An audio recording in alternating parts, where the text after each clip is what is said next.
You know, as a longtime fan of both ARPGs and MMORPGs, the trailer for Lost Ark in late 2014 was very exciting, and I couldn't wait to play it. It's been almost 4 years exactly now since that trailer came out, and I finally got the chance to play Lost Ark Open Beta for the Korean launch. Most of the comments I've seen since the original trailer, most of the reactions, and all the ARPG fans like myself, we just were so excited, couldn't wait to see more, and I've seen even more of that excitement pouring out from gamers all around the world in the comments in my videos, in other content creators' videos for this game now that it's in open beta.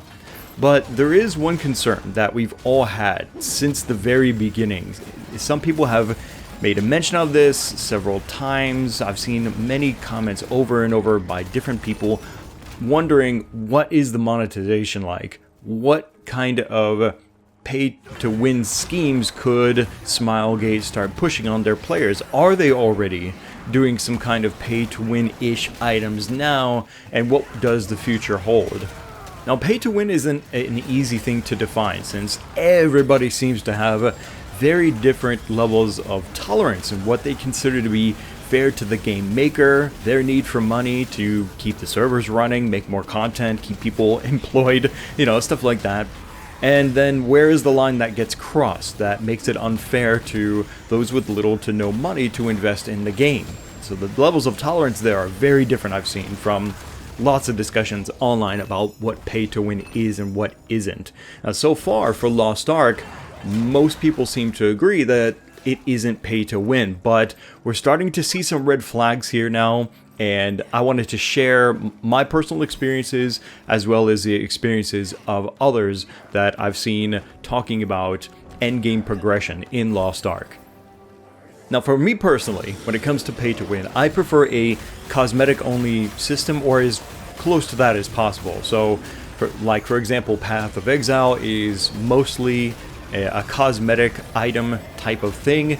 I don't like any kind of gambling boxes though. I don't like mystery boxes, loot boxes, whatever you want to call them. I just think they're BS. And then there are progress accelerators, right? So you might have XP boosts. I think those are fine. You have drop rate boosts, not so fine. I think what we can all agree on though is items that make the difference between winning and losing is something that, at least for me, defines pay to win.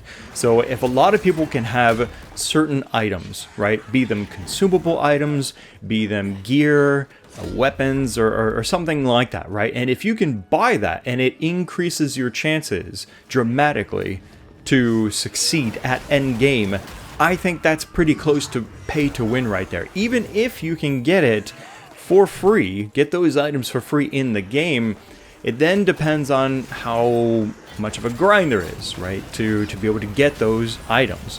But either way, it's not a very comfortable situation, right?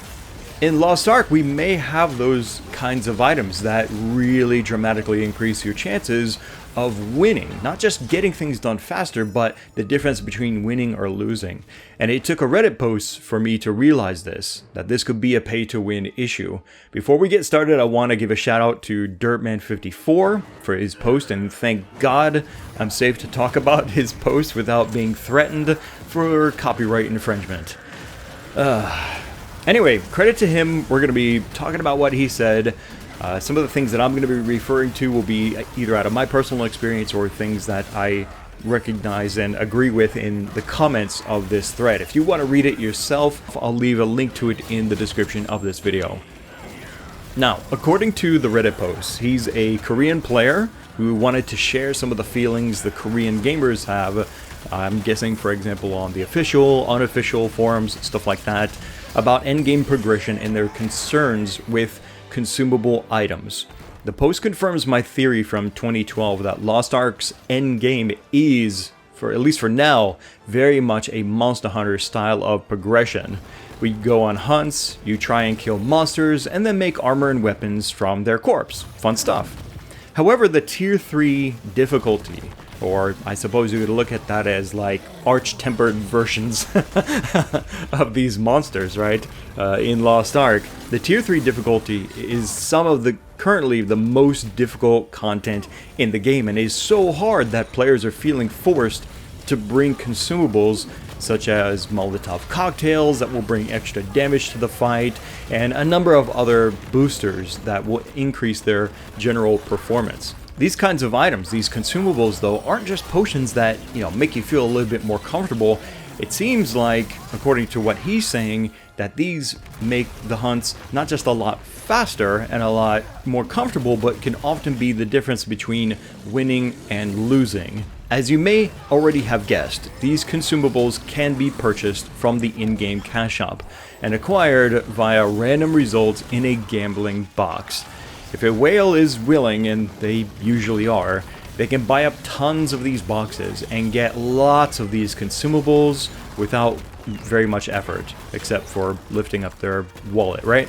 Now, depending on your level of tolerance for pay to win, you might find this just completely egregious right from here, or you may then ask, well, can these items be farmed up or obtained some other way without paying money? And the answer, thankfully, is yes. All of the items that I have seen so far, even the mounts and costumes and things like that, that are seemingly exclusive to the cash shop, can still be acquired from just playing the game, right? Not just paying for it. You can get that special mount by farming the special purple crystals from certain events in the game or something like that, or as a login reward. So you can get, as far as I've seen, everything that's in the cash shop in the game.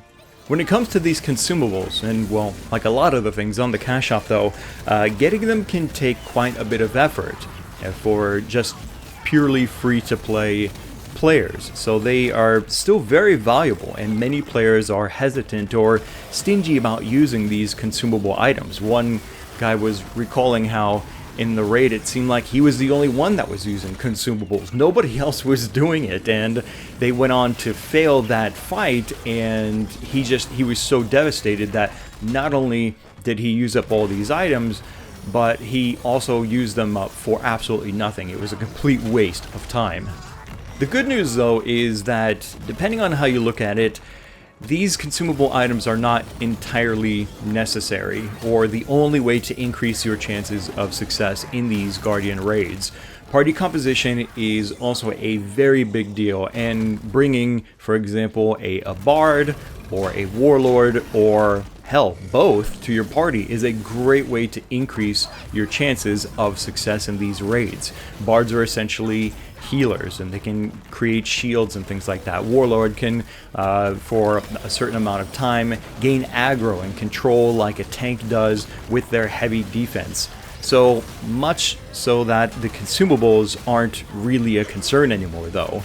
Having a bard or a warlord or both in your party is so good that consumables aren't really a concern anymore, and that was confirmed by one of the commenters in the comments of this Reddit session, which makes total sense. We've seen how good bards are, we've seen how good warlords are, and even at tier 1, I'm noticing from my own personal experience, like trying to do these Guardian raids, that people are definitely already trying to at least have a bard or a warlord or something like that, or some other class that they think is going to perform better maybe in that slot than you will.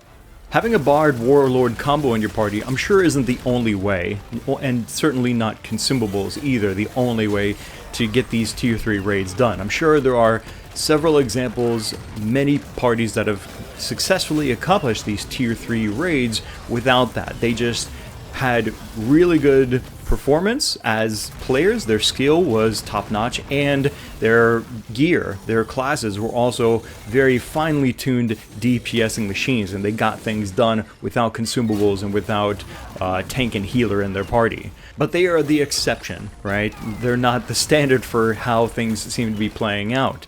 The fact is, it seems like essentially players have two good options right now to win at endgame raids. Either have a Bard Warlord combo in your party, or be prepared to bring lots of valuable consumables to the fight.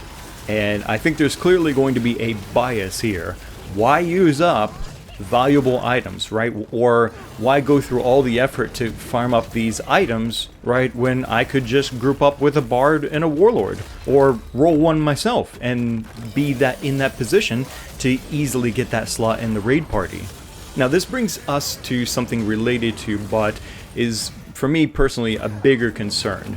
You see, Lost Ark isn't supposed to be a Holy Trinity game where you need a tank and a healer, aka Warlord and Bard, to do content. But that's exactly where this is going. I originally thought that they'd be balanced so that they bring some support at the cost of DPS, but not so much that they are highly sought after, if not required, to do content the way you need a tank and a healer in games like World of Warcraft or Final Fantasy XIV Online. Not to say I don't like the Holy Trinity system. I love it. I do DPS, I do healing, I do tanking.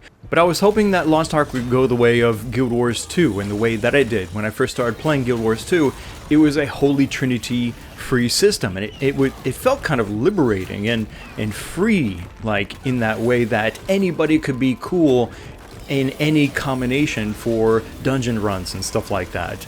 It was looking like Lost Ark was going to be a lot like that. They share a lot of similar gameplay elements. For example, everybody has lots of potions that they can use. Everybody has a dodge mechanic, so that way they can avoid damage and keep themselves alive instead of relying on someone else to take care of them. That kind of personal responsibility I really admire, and I think brings out the best in gamers willing to better their skills. Very similar to the way I think MOBA players are, because they're not relying on somebody else to protect them most of the time. They need to protect themselves. Their skills need to be as good as they can be to not just do DPS, but also to avoid getting killed. And for an ARPG style game like Lost Ark, it's really the best system, in my opinion, but it's starting to look like it will still go down a Holy Trinity route at Endgame, and all my DPS mains out there know what that means. Long ass queue times. And worse here in Lost Ark, since there's no matchmaking system, you have to fight to get into a party instead of being put into an automatic queue that will pair you up with a warlord and a bard. No, you're gonna have to fight for that position, especially if you're not top pick. Maybe you're not the DPS flavor of the month, right? And people won't even take you as a second choice behind the flavor of the month, or a third choice as the class to fill that final DPS role. I may be overreacting here, but man, I've been there. I've seen a lot of how this plays out, and it sucks. And nobody can whine quite as authentically as a guy like me who mained Dragoon in Final Fantasy XI and stood around in Juno for hours and hours each day praying for a party. Maybe it won't be like that. Maybe things will balance out, and perhaps there are ways to prevent Lost Ark from devolving into that kind of scenario. Hopefully. But back on the topic of consumables and pay to win.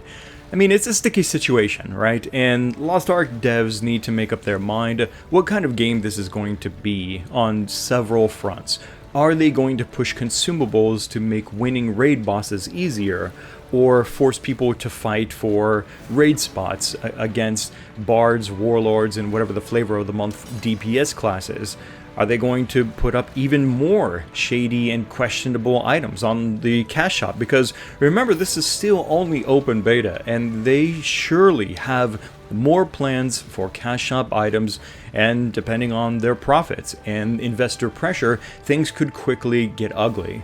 At any time, they could flip a switch and then start selling guaranteed packaged bundles of consumables, right, in certain quantities. At any time, they can start selling pre-refined power stones with killer stats, right, instead of having to worry about RNG as you're refining it yourself. At any time, Lost Ark can be just another beautiful game with manipulative gameplay design, progression designs that force you to play and pay in ways you don't want to. I hope it doesn't come to that. As it is, I think the consumables need to be plentiful for those willing to put some time and effort into farming them, and class balance needs to make warlords and bards nice to have, but not so good that it twists the impressions of the community about what a good party needs to be to get things done. That's all I got for this video. I'd really like to hear what your thoughts are in the comments section. I know that there's a bunch of Korean gamers that also swing by this channel and are leaving their impressions and thoughts and helpful advice. Thank you guys so much. I would really like to hear from you, from your personal experience and what you have seen and heard from other players currently in open beta. What do they think about these consumable items? Or, you know, Western audience, what do you guys think about these consumables and the potential need to have these to finish endgame progression? Do you think Lost Ark is okay with bards and warlords playing strong roles as healers and tanks? Or do you, like me, want to just really see them as nice to have, but not so good that they're feeling essential? Very interested to hear your opinions, and I may do a follow-up vid in the near future or whenever, you know, some big development pops up. Until then, click the like button and leave your thoughts in the comment section below. More Lost Ark content is on the way. I'm also getting ready to roll out more Monster Hunter content. I've been doing a ton of stuff in Monster Hunter World on PC, doing solo fights against Arch-Tempered Vol, doing party groups, of course, with the recent Behemoth release, and it's lots of fun. I hope to share something with you guys soon. If I don't talk to you before, have a nice, merry, happy Christmas and a good new year. I'm going to be taking it easy myself probably for the next few days, and just building up my reserves and my battery life to get ready for another big year in 2019. Hope to see you guys there. Thanks again for watching. This is Kinetic, and I'll see you next time.